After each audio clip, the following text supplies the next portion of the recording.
नमस्कार बच्चों, आज मैं सिद्धि हिंदी विद्यालय में आप और अभिभावकों का हार्दिक स्वागत करता हूँ। आज है सब्जेक्ट आधार वर्ष, लेसन नंबर 1 का। हाँ, इसकी परिभाषा के बारे में मैं समझा रहा हूँ। तो सूचकांक की इस रचना में किसी चल के वर्तमान समय के मूल्य को किसी निश्चित समय के चल के मूल्य के साथ तुलना की जाती है। उस निश्चित समय के वर्ष को आधार वर्ष कहते हैं। बराबर ध्यान रखना। और उसे भूतकाल का वर्ष, गत वर्ष और उसके पहले का वर्ष भी कहते हैं।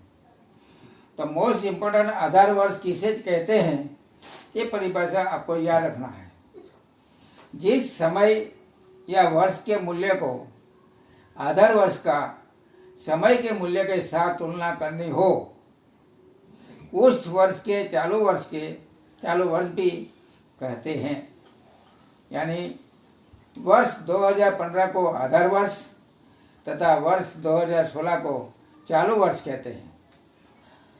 जिस वर्ष के आधार वर्ष चयन किया उसको अतिवृष्टि, अनावृष्टि, भूकंप जैसी प्राकृतिक आपदाओं, युद्ध, हुल्लड़, हड़ताल, राजनीतिक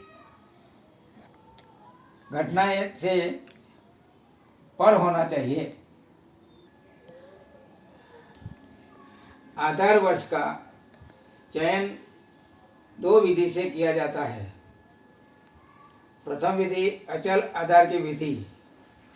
इस विधि से एग्जाम्पल की रीति किस तरह से उसका आंसर ज्ञात किया जाता है, तो मैं समझाता हूँ।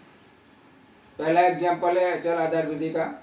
वर्ष 2005 से 2013 प्रति क्विंटल रुपया में 2005 का 1650, 2006 का 1690, 2007 का 1730, 2008 का 1750, 2009 का 1810, 2010 का 1850, 2011 का 1870, 2012 का 1900 और 2013 का 1950। ये जो वैल्यू दिया हुआ है, इसको किस तरह से गणना होती है ये नीचे दिया हुआ। लेकिन इसके पहले इसमें आधार वर्ष लिया जाता है।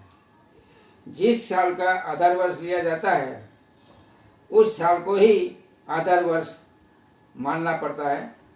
और इसकी गणना जो सूचकांक की P1/P0 गुणा 100 है। ये P1 आपका जो वैल्यू दिया गेहूं का मूल्य प्रति क्विंटल रुपये में, ये आपका 1650, 1690 इत्यादि P1 का मान है। और P0 का मान है 2005 का जो वैल्यू है 1650, ये आपका आधार वर्ष का मूल्य बटे में आता है। प्रत्येक मूल्य के बटे में समान मूल्य आधार वर्ष आता है। अचल आधार विधि के जो एग्जाम्पल है उसमें आधार वर्ष बटे में लिया जाता है। तो देखो सब बटे में लिखा हुआ है। 1650 पहले 2005 के जिस वर्ष को आधार वर्ष लिया जाता है उसका सूचकांक आता है 100। हमेशा याद रखना, जिस वर्ष को आधार वर्ष का मूल्य लिया जाता है, इस मूल्य से सूचकांक ज्ञात करना हो तो हमेशा 100 आता है।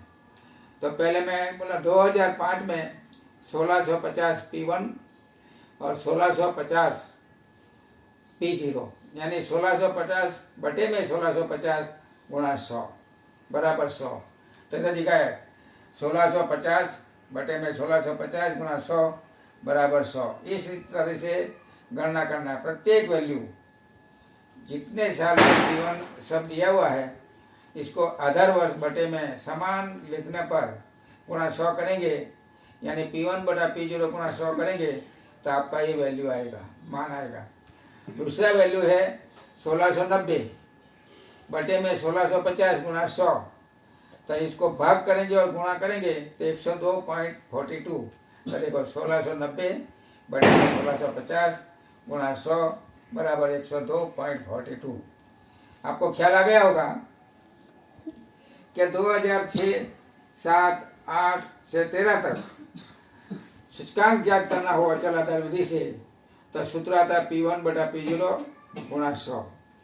P1 यानी चालू वर्ष का या वर्तमान वर्ष का मूल्य, P0 यानी आधार वर्ष का मूल्य।